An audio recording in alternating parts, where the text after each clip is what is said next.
Hello and welcome to this special series on adaptation of literary sources into television and short films and video play. While in a short story or novel, the character's trait may be slowly revealed, or maybe there might be an exclusive chapter on demystifying the protagonist's traits. In motion pictures, there are some technical methods of dealing with various aspects of cause and effects. If narrative depends so heavily on cause and effect, what kind of things can function as cause in a narrative? Usually the agents of cause and effect are characters. By triggering and reacting to events, characters play roles within the film's or television's formal system. When we see that a character in a film was complex or well developed, we really mean that the character was a collection of several varying traits. A minor character may have only one or two traits.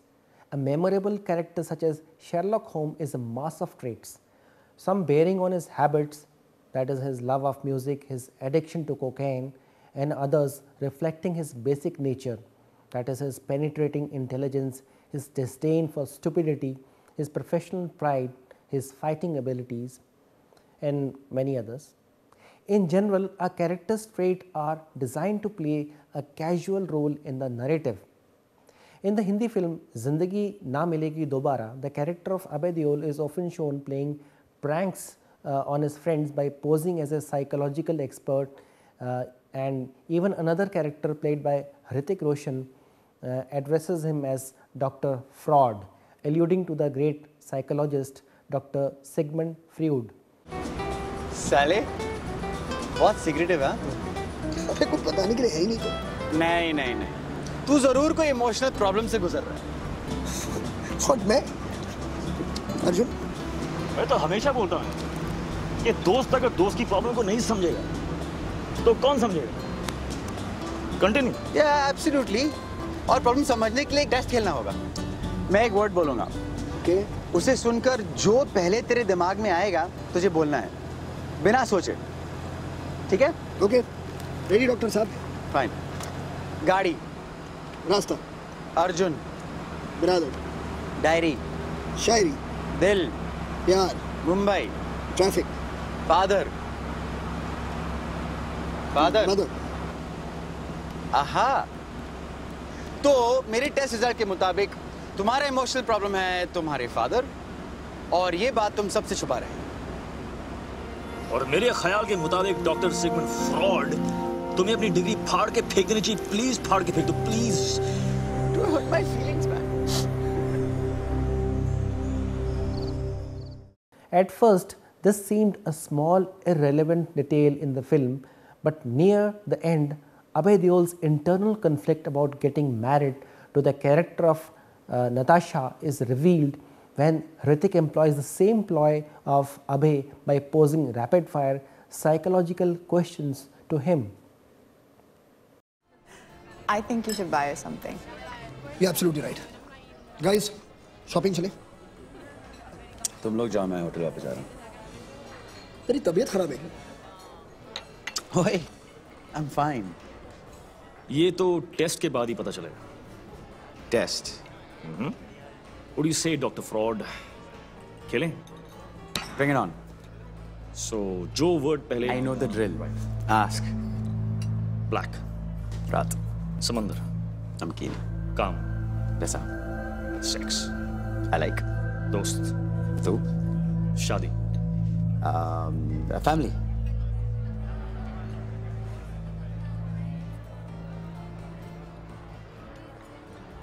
क्या? बस इतना ही? काफी था।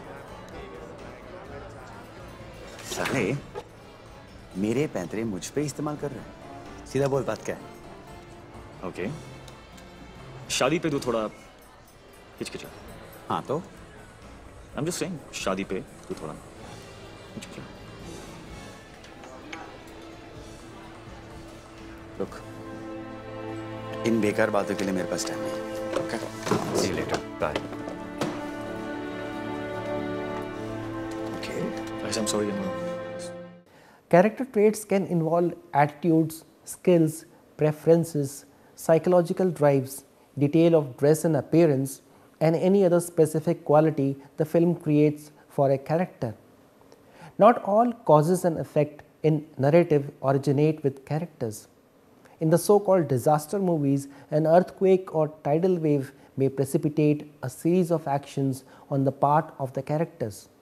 The same principle holds when the shark in films Jaws terrorizes a community. The film may personify these natural causes by assigning them human traits like malevolence. In Jaws, the shark is seen as a vengeful and cunning animal.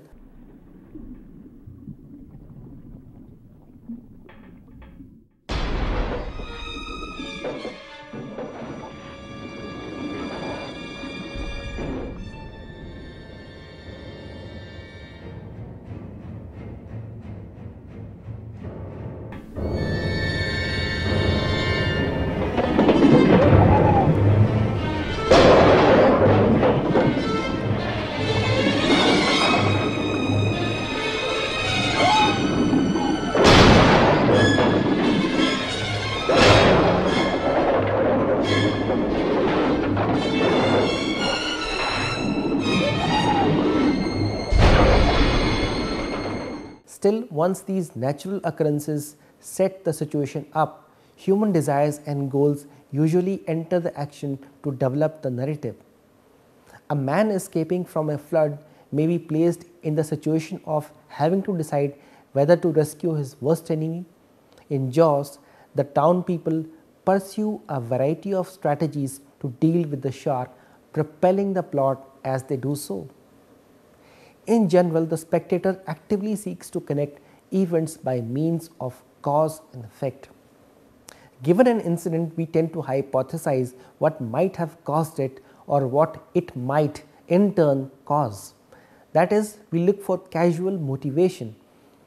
The detective film furnishes the best example of how this active construction of story may work. We have the following events in a detective film, that is, number 1, crime conceived, number 2, crime planned, number 3, crime committed.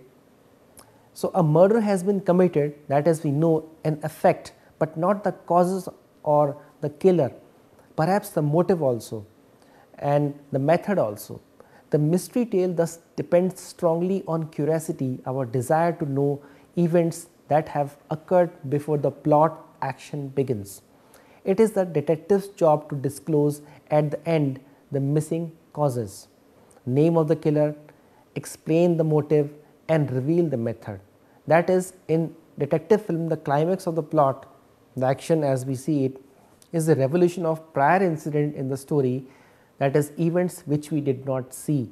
We can diagram this as now as number 1, crime conceived, crime planned, crime committed, crime discovered, detective investigates, and lastly detective reveals A, B and C. Though this pattern is most common in detective narratives, any film or teleplay's plot can hold causes and thus arouse our curiosity. Horror and science fiction film often keep us temporarily in dark about what forces lurk behind certain events. Not until the 3/4 of the way through the film Alien do we learn that science officer is actually a robot conspiring against the rest of the crew to protect the alien. The plot in general, whenever any film causes a mystery or creates a mystery, it does so by suppressing certain story causes and by presenting only effects in the plot. The plot may also present causes but withhold story effects, prompting suspense and uncertainty in the viewer. A plot withholding of effects is perhaps most disruptive at the end of a film. An example in the final moment of the Francois Truffaut's The 400 Blows, the boy Antoine Doinel has escaped from a reformatory and runs along the seashore. The camera zooms in on his face and the frame freezes. and the film finishes at that frame. The plot does not reveal whether he is captured and brought back, leaving us to speculate on what might happen next. Narration then is the process by which the plot presents story information to the spectator. This process may shift between restricted and unrestricted ranges of knowledge and varying degrees of objectivity and subjectivity. Narration may also use a narrator, some specific agent who purports to be telling us the story. The narrator may be a character in the story. In the documentary Roger and Me, Michael Moore frankly acknowledges his role as a character narrator. He starts the film with his reminiscences of growing up in Flint, Michigan, and he appears on camera in interviews with workers and in confrontation with the General Motors security staff. Hello, can you hear me? We're rolling. Hi, I'm Michael Moore. In my hometown of Flint, Michigan, General Motors closed the factories and put 30,000 people out of work. To raise their spirits, I made this movie. Fire Roger Smith!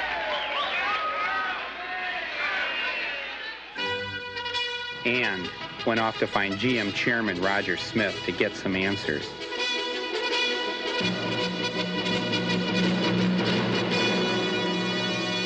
Boy, was he hard to get to. We're going to have to ask you to leave the club. You want me to call Roger Smith? That's off limits. Call General Motors. I really don't know. On the sidewalk. I don't think we've met. Do you have an appointment? Mr. Smith is not in. I don't understand. Would you mind leaving?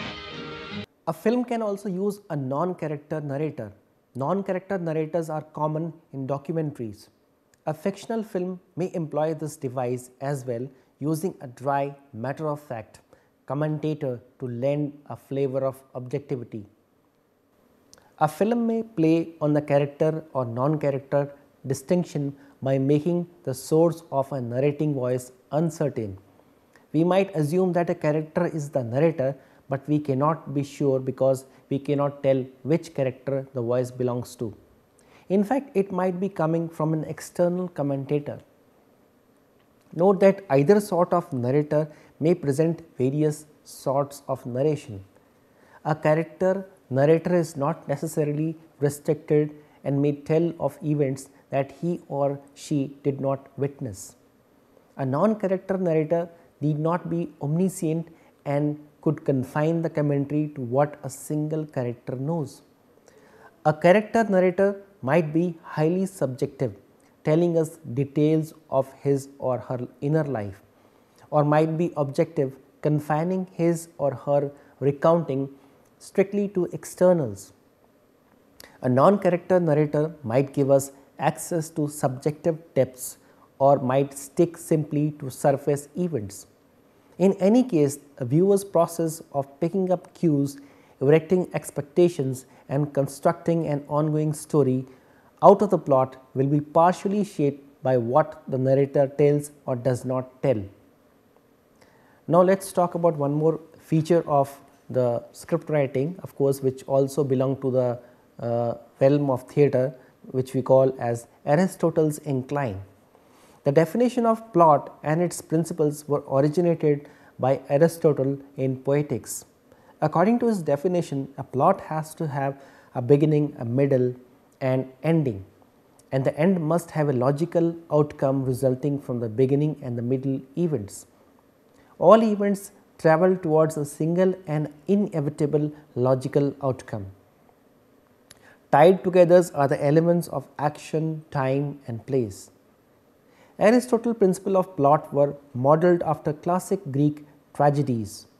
Throughout the centuries, the plot model has evolved and now the various types of plot lines are almost limitless. Before we examine different types of plot sequencing, it is best to start with the classic linear structure, also called the Aristotle's Incline. The classic linear plot has a beginning, middle and ending. In a stage play, they are restructured as 3 acts. If you were to draw a diagram of this plot line, then it would look like a diagonal line starting at the left, building toward a climax which ends on the right. The line is divided into thirds, 1/3 for each one of the 3 acts. At the bottom left at very beginning of the act 1 is your opening scene. Your ending scene will be at the top of the incline on the far right. In the middle of your incline is your midpoint scene, the first great turning point of your novel or your short story or your film, as we go in for adaptation. And Aristotle described it the reversal. A novel using this type of plot line will have 6 key scenes. Because of the time and word constraint, a short story would not have these many full scenes, but still you can use this the whole thing for as a reference to outline your story. The 6 scenes are: number 1 the opening scene, number 2 plot point 1, number 3 midpoint or reversal scene, number 4 plot point 2, number 5 climax, and number 6 the ending scene. Now let us go into this in more detail. Act 1 is your beginning of the story. It is a stage, it is a setup. Here you introduce your characters, reveal their conflicts. Act 1 closes with a turning point with plot point 1, and then the curtain to Act 2 opens. In Act 2, obstacles intensify the conflict. Act 2 will contain the reversal scene at its midpoint and will close with plot point 2. Another key scene that will signal the ending of Act 2 and bring up the curtain for Act 3. Act 3 contains the climax and the ending scene. Your opening scene is your reader's first glimpse into your story. It is the scene that determines whether or not your reader will watch your film or continue with the rest of the story. It introduces your characters and conflict while also setting the tone and mood for the rest of the story. The film Cinderella opens with the king's decision to have a ball in order to find a suitable wife for his son, the heir to the throne. John Irving wrote, "Know the story, as much of the story as you can possibly know, if not the whole story, before you commit yourself to the first paragraph. Know the story, the whole story if possible, before you fall in love with your first sentence, not to mention your first chapter." Now let us talk about plot point 1. After your opening scene, your next key scene is plot point 1. This is the scene that closes the first act of your story. The purpose of this scene is to finish the setting up of conflicts and characters. At the end of the plot point 1, the tone, time, or the pace of the whole story changes. In film Cinderella, it is when the fairy godmother has dressed up Cinderella in a beautiful gown and glass slippers and tells her that she must be home by midnight. Now let us talk about midpoint or reversal scene. In a movie, the midpoint occurs at the midpoint at the end of the first hour of a 2-hour movie or around page 60 in a script. In a teleplay or a short film, this will come early. In a novel or story, you will also have a midpoint. Understanding the importance of this key scene will help you to prevent a boring, floundering middle of a story or middle of the book blues. Sid Field, author of Screenwriter's Workbook, defines the midpoint as a pit stop, a destination, a beacon that guides you and keeps you on the course during the execution of your storyline. The midpoint of your story is the sequence that causes a big change in your character. It can also be called a reversal. In romance, the couple might break up, or a platonic couple can become romantic. In a mystery, it could be violent action or something that thwarts the investigation. In the film Cinderella, the midpoint occurs when the prince and the Cinderella are dancing and they fall in love and she forgets about her curfew. The midpoint serves another purpose in your story. Robert J. Ray describes it as what anchors the events both leading up to the midpoint and away from it. Your midpoint should transform your character in some way. All the events leading up to it should have a logical cause and effect relationship, as should the events leading away from your midpoint. Each event linked in a causal chain will lead to a logical but also satisfied ending. Now, let us talk about plot point 2.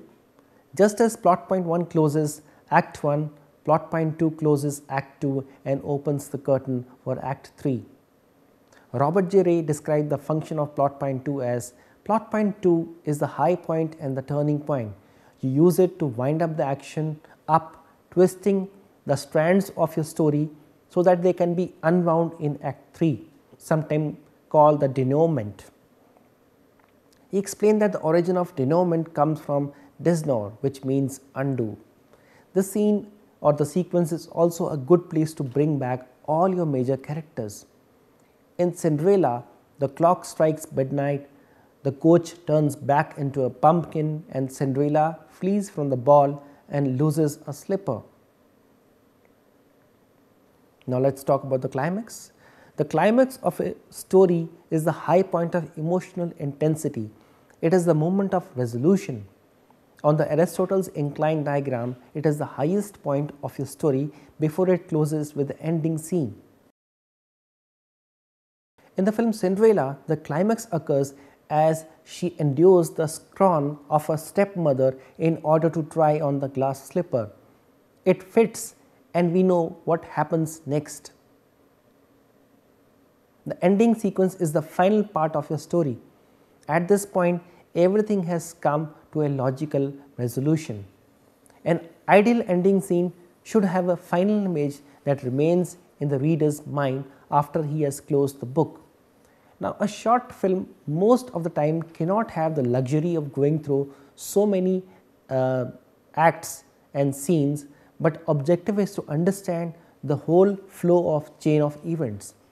While doing adaptation, the writer will take into account the beginning and the end and has the flexibility of skipping through the steps which might take more time, but without disturbing the cardinal law of cause and effect. Depending on what version of Cinderella you read or watch, the ending scene will be different. Usually, though, it is of Cinderella and Prince riding off to start their new life. Diagramming your key scenes or events of your story is a way to check and see if your plot works. You can then write each scene individually in whatever order you like, or write the story in a linear manner. To recap or to have a summary, the story graph. The 3-act structure stories are made around one central character who has a conscious goal that is opposed. Opposition could be from a person, an institution, maybe from an alien, and therefore the character takes action. The story is about character who wants, that is his goal, and ends up he might be successful, he can fail, or some changes can occur. So, one of the major advantage of working with 3-act structure is that it breaks any story into more manageable units. You could use following steps to conceptualize your 3-act structure. Write a paragraph for each act, write the whole story in paragraph using one sentence for each act, and number 3, put down the overall theme into the sentence, that is the log line. Thank you so much for watching. We will continue with the process of adaptation of literary text into other media, that is television, radio, or stage play, in coming episode. Thank you so much for watching.